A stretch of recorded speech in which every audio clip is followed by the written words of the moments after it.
Good morning. I'm coming to you with another video meditation this morning. I got a little bit of positive feedback about last week's video meditation, so I thought I would try it again. But I encourage you to keep your feedback coming about the form in which you find it most helpful to hear these meditations. This week's meditation is on Psalm 8, which is the psalm appointed for this coming Sunday by the lectionary. This coming Sunday is Trinity Sunday. And Psalm 8 is another one of my favorites. I'm going to read it to you in its entirety. O Lord, our sovereign, how majestic is your name in all the earth. You have set your glory above the heavens. Out of the mouths of babes and infants, you have founded a bulwark because of your foes, to silence the enemy and the avenger.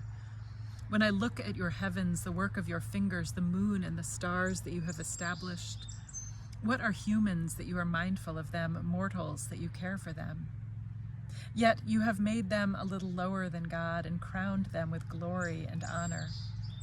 You have given them dominion over the works of your hands. You have put all things under their feet, all sheep and oxen, and also the beasts of the field, the birds of the air and the fish of the sea, whatever passes along the paths of the seas. O Lord, our sovereign, how majestic is your name in all the earth. There is so much beauty in this psalm. What are humans that you are mindful of them, mortals that you care for them? I love that verse. And O Lord, our sovereign, how majestic is your name in all the earth.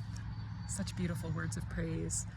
And I wonder what your favorite verses or phrases are in this psalm. There's so much goodness here. This is one of my favorites, but I'll confess that the ecologist in me struggles a little bit with the implied hierarchy in this psalm. You have put all things under their feet. There's God, then angels, then us, then everything else. That's one way of reading it. Ecologically, though, those last two steps, us and everything else under our feet, don't make a lot of sense. All those things would do just fine without us, thank you very much, but we very much need them. Even evolutionarily, humans are not the pinnacle of evolution. Evolution doesn't really work that way. We have exceptional cognitive capacities, yes.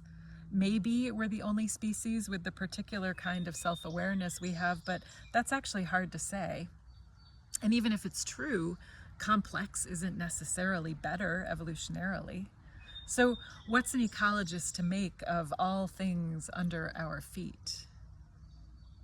Several years ago, one of my students in a class I was teaching at Middlebury College said something that has helped me to understand this psalm differently. He was enrolled in a class that I was co-teaching on the ecology and theology of climate change. He was a Muslim student, and he introduced into our discourse the concept of vice-regency. In Islam, he told us humans are understood to be the vice-regents of God on earth. Humans are God's representatives, in other words. And we are therefore the ones of all the creatures that God has made with the highest degree of responsibility for everything else. That interpretation is consistent with the understanding of what dominion would have meant to the ancient Israelites. It doesn't mean domination, it means to lead in a way that is mindful of justice and cares for the most vulnerable.